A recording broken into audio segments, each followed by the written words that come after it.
Hey guys, welcome back to the channel once again. My name is Carl Sandermo and I am here to react for you. Today we're going to do something completely different. And for those of you who enjoy my music reactions, don't worry, I will still do music reactions. It's just that I watched a video from a guy called Nux Taku, where he talked about Naruto videos, and I was like, oh, this guy is pretty cool, and I enjoyed this video. And I'm a big Naruto fan. I mean, it's pretty much my childhood, so it's very nostalgic for me. And I thought, I saw another video from a guy called Swagkage. That's a pretty weird name, but hey, whatever. And it seems like it does similar videos, so I thought maybe I should just, I mean, I'm probably gonna watch it in my spare time, you know. So I thought maybe do a video of it. And if you guys don't enjoy this video and no one will watch it, well, at least I'm having fun, right? So, Naruto it is today. So, the video is called Ranking the Hokage from Weakest to Strongest. So I thought that I would give my thoughts on it. So I might be wrong because it's a very long time ago since I watched Naruto. But from I remember, in the end of Naruto Shippuden, Naruto was pretty damn overpowered. He had, I mean, I stopped watching when Kaguya got in the picture because I thought then I wasn't interested anymore. And then when she got defeated, I went back and watched, you know, the final battle and stuff like that and how everything ended. But he was pretty OP. He had like the 6 paths power. He had full control of the 9 tails. So, I mean, I'm pretty sure, like, when he had control of the 9 tails, I think he was even then stronger than the first Hokage. So, I mean, I'm pretty sure that Naruto is number 1. And after that, the first Hokage, obviously. I mean, he was pretty damn OP as well, with his whole mech thing and all that kind of jazz. I wasn't a big fan of when everything just got super big, you know. I enjoyed Naruto because it was more hand-to-hand combat in that sense, and it felt more, I don't know, maybe a bit more realistic. But that's also strange, maybe because, you know, it's ninjas, but still. Yeah, I mean, Hashirama, right? That's what he was called, Hashirama. He had these, like, wood things and stuff like that, and that was really overpowered. And then maybe as number 3, I think oh, you guys are gonna hate me if you're Naruto fans watching this, but you know the water guy, I can't remember his name. But he invented a lot of jutsus, like the shadow clone jutsu. I think he maybe invented some water jutsus as well. I can't really remember. But I think he was quite strong, so maybe him as 3rd. Then we had this old guy, right? I can't remember his name. This very old in the Naruto. No, Minato, of course. Minato should be, because he was quite strong as well. So maybe Minato, then that older guy that I can't remember the name of. You're going to kill me for this, aren't you? And I don't know which one is stronger, Kakashi or Tsunade. I mean, that's hard to say. Kakashi was a lot smarter than Tsunade, from what I could tell, at least in a lot of ways. He was always so strategic when he was fighting. A lot of times he had like his shadow clone that was fighting, and then he was somewhere else, and then he just watched the battle and tried to figure out how the other person's abilities worked and stuff like that. Tsunade was a bit more like, ah, fuck yeah, I'm gonna go and just and then she had her 100 healing powers, so she couldn't be killed.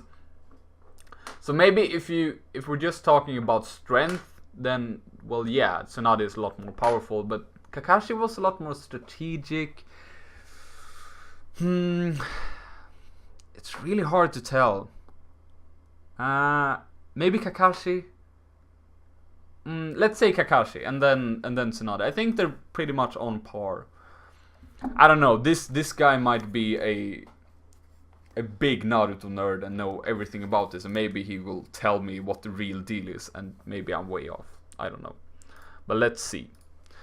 The video will commence in 3, 2, 1, click. Yo, what's going on, everybody? Swagkage here, and welcome to today's video, where by popular demand, I'm going to be ranking the Hokage from strongest to weakest, including all 7 of them from Hashirama to Naruto. There's not really much more explaining than that I need to do, so without further ado, let's just jump right into things. So these bottom 2, Tsunade and Kakashi, are going to be pretty controversial. A lot of people get upset if you rank one below the other, one above the other. I mean, there's really no way I can position these two on the list without making a whole bunch of people upset. But at number 7, I am placing Kakashi, not because Kakashi's weak by any means. He's an incredibly talented shinobi. You know, he has all of these accolades that I know for a fact I don't need to repeat. Became both a Jonin and an Anbu at these ridiculously young ages, copied over 1,000 jutsu with his Sharingan, and developed a reputation across the entire world, not just inside of the Hidden Leaf Village, as Kakashi the copy ninja. But he doesn't really have the physical capabilities to position him any higher on this list than That's what I thought. He's very impressive, but the problem with him being a Hokage is that he was the benchmark that the audience was supposed to use to gauge the abilities of a Jonin, so I don't think he's quite fit to be Hokage, at least not without one of his Sharingan. He has gotten stronger according to the light novels, and he has some pretty crazy feats there, but I don't think any of it is enough to put him above Tsunade. After Kakashi, of course, we have Tsunade, no surprises here. I don't really think I need to explain her positioning, at least not relative to everybody above her, but the reasons why she's above Kakashi, I mean, they're pretty plentiful. While I don't doubt that Kakashi could probably beat Tsunade in a fight thanks to his superior intelligence, there are plenty of people that I think Tsunade could beat in a fight that Kakashi would just have no chance against. I guess this is a pretty unfair example to use, considering Kakashi got significantly stronger between part 1 and the end of the series, but it was made very clear during the first confrontation between Kakashi and Orochimaru in part 1 that Kakashi was well aware he stood no chance against the guy, and both Orochimaru and Kabuto were pretty afraid to challenge Tsunade. Granted, Orochimaru was severely weakened because he'd lost use of both of his arms, but still, Tsunade's also shattered a Susanoo ribcage, blown apart walls with her bare fists, and can put herself in an effective state of temporary invincibility with her use of the 100 healings jutsu. She's a really impressive fighter, but not only is she the least powerful of the Sannin, she's far and away, excluding Kakashi, the least impressive of the Hokage. Coming in at number 5, we have Hiruzen. Granted, I might be wrong in placing Hiruzen here beneath everybody else, considering we've never seen what he could do in his prime, but based off of what he was capable of as an old man, I can't really see anything here that puts him above Minato, Tobirama, especially not Hashirama or Naruto. He's still incredibly impressive. He allegedly mastered every single jutsu known to man in the Hidden Leaf Village, and by extension, he's capable of using all 5 basic nature transformations pretty much flawlessly. He's also a master with both Genjutsu and Taijutsu. He's capable of summoning Monkey King Enma, who I'm not fully aware of the capabilities of, though I'm sure that goes for pretty much everybody, because what Monkey King Enma could do and could be used for wasn't all that heavily explored. But still, Hiruzen's a beast. Even as an old man, he was considered the strongest of the 5 Kage. He was able to defeat the reanimated Hashirama and Tobirama, though this is due in large part to the severe strength debuff they received. And he put in a lot of work in the battle against Jubito. It didn't really amount to much because Jubito is ridiculous, but still. Above Hiruzen, this is also going to be a bit controversial because a lot of people debate who's stronger than the other between these two, but I am putting Tobirama. Tobirama is incredibly impressive and is without a doubt one of the strongest shinobi to have ever walked the earth, but I don't think he's quite as strong as Minato. Won't spend too much time focusing on that here, though. So this is the guy who created the Shadow Clone Jutsu, Impure World Reincarnation, and Flying Raijin, 2 of which are S-rank jutsu, one of which is considered a high-end A-rank jutsu. Even regardless of rank, these are 3 of the most powerful jutsu in the entire series, and all of them have loads of utility. He's also one of the best water-style users in the entire world, and when he wasn't even in his prime, he was able to kill Izuna Uchiha, who was implied to be on par with teenage MS Madara. Like Hiruzen, Tobirama also showed off a bunch of crazy abilities in the battle against Jubito, and even managed to shake the Uzumaki clan hideout just by powering up when Orochimaru released him from the belly of the Reaper. Definitely shouldn't be underestimated. A lot of people like to downplay Tobirama because he got taken out by the Kinkaku force, this, but that was supposed to be made up of like 20 S-class shinobi, and to remind you of what an S-class shinobi is like, use the members of the Akatsuki as a reference. It's not like he was taken out by a bunch of fodder ninja like Chunin or even Jonin. No, nothing like that. Tobirama's really strong, don't get it twisted. Next, above Tobirama, we have Minato. Now, sometimes I wonder, with his QB chakra mode, if Minato would be able to go up against Hashirama, but I don't think he's quite strong enough to. Even despite his ability to use the Shadow Clone Jutsu, the Rasengan, and the Flying Thunder God technique, all in combination with one another pretty effectively, I might add. I don't think having a giant fox avatar would be enough to take out the god of Shinobi Hashirama himself. But that's not to say Minato isn't strong. He's very powerful. Even before he became Hokage, as a matter of fact, I believe this was before he even learned how to use Sage Mode. In the Third Shinobi World War, could he at learn least a Sage few of the Mode? villages the Leaf was at war with had put out a flee-on-sight order with regards to Minato. So if you came across this guy, you were supposed to run immediately and not even attempt to engage him. That's fucking ridiculous. And even if we're not counting the QB cloak, since Minato was only able to use that as an Edo Tensei zombie, I mean, he still has Sage Mode, and whether or not he thinks he's good at using it, he is a perfect sage. And since base Minato was already a monster, stacking Sage Mode, which Shikamaru's dad Shikaku said to Shikamaru put Naruto in a completely different league from everyone else in the Leaf Village, on top of that, is overkill. I don't believe Minato can combine KCM and Sage Mode together. He's never displayed the ability to do so, and I believe he would have if he could. But even just the ability to either use Sage Mode or use the giant Kurama avatar separately makes him a total freak. At least early on in the series, it was heavily implied that Minato was the strongest of the Hokage as well, so I just don't feel right putting him beneath Tobirama. Plus, he's better at using all of Tobirama's jutsu than he is, with the exception of the Impure World reincarnation. Minato's better at using Flying Thunder God and at using the Shadow Clone Jutsu, both of which, as I've said, are incredibly versatile, so I kinda think this is a no-brainer. While Tobirama likely has larger reserves of chakra and is probably much more physically powerful than Minato, I think Minato's just an all-around better shinobi. And of course, unsurprisingly, in the number 2 spot, we have Hashirama Senju, the god of shinobi. Before Madara obtained the Rinnegan, Hashirama was without a doubt the strongest ninja of all time. Even after all of the buffs that Madara received, being able to use Wood Style, the Rinnegan, and all that extra nonsense, Hashirama was still able to fight pretty evenly with him. The guy can create a gigantic 1,000-armed Buddha statue. Everybody in the world is itching to get their hands on his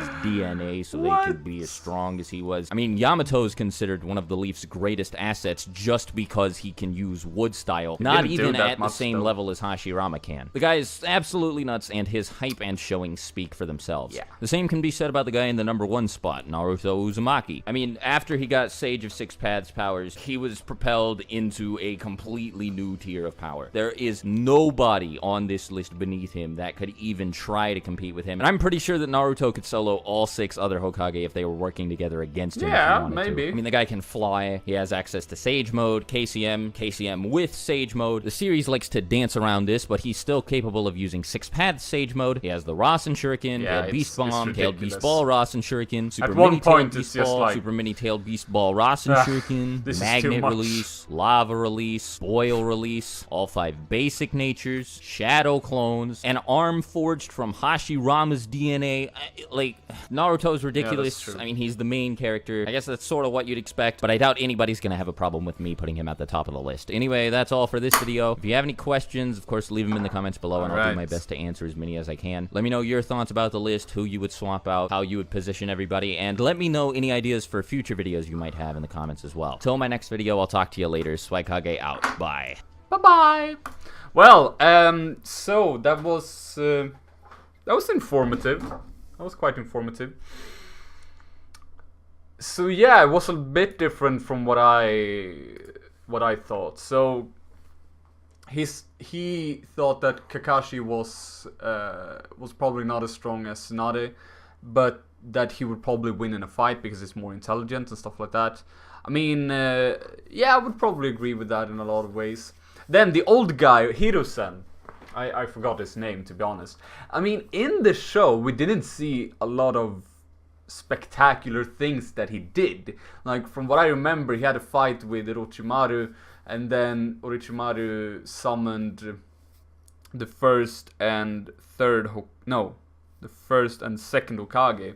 But I don't know, they must have been like nerfed in a lot of ways, because how the hell was he supposed to win against them? And he didn't. The first Hokage didn't even use his wood style that much, so that was quite strange. But I mean, like, what did he even do? He used like roof shuriken or something like that, and that was so underwhelming. Seriously, he was supposed to be the Hokage, the strongest one of them all, and then he was like, ooh, secret ninjutsu, and it's like roof shuriken, and that's like, yeah, that's not that impressive. And then I also remember that he threw a shuriken, and then he was like shadow shuriken, and then it was like 5 shurikens, and you're like, wow, that's so impressive. You're the freaking Hokage, and that's what you're doing. Seriously. Like, and I remember that was when the Chunin exams had pretty much ended, and then we had seen the Gentle Fist, we had seen the Chidori. I don't think we had seen the Rasengan yet, but still, we had seen some pretty epic things. And then the Hokage came, and you were supposed to be like, oh my god, this is, this is a real battle. This is a battle between Kages. And then it's like, yeah, okay.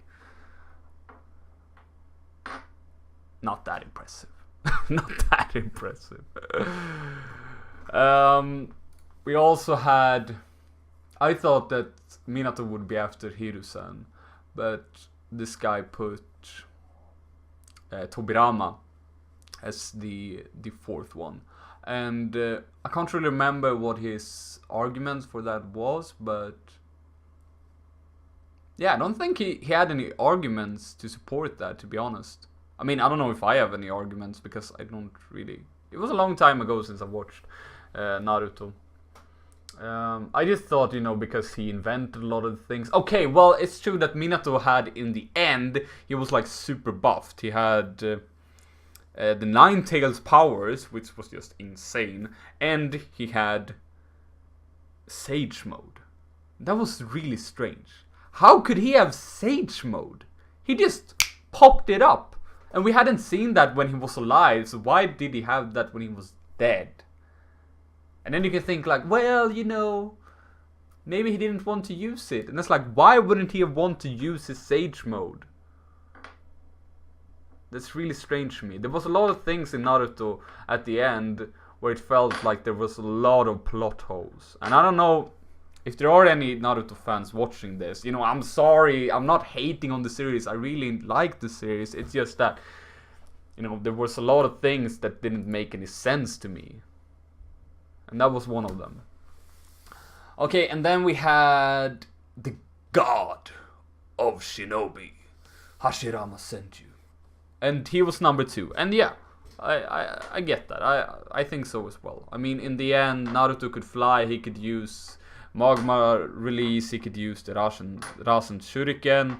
He could use the 9 Tails powers. I mean, he was crazy. He could even resurrect...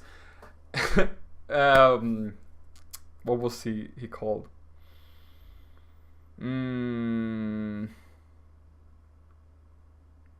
I can't remember. Whatever. He was extremely powerful at that point, so I agree with that. So yeah, this was quite fun to check out, actually. I don't know if I will do any more videos. I don't know if anyone even wants to watch these videos, but I think they're quite fun to watch, these videos. But I don't know, if there's no one that really wants me to check out these videos, then I might not do it. We'll see. Still fun to check out. Hope you're all having an awesome day. Don't forget to subscribe, click the bell icon, thumbs up, and I will see you next time. Have a good one, my guys. Bye bye.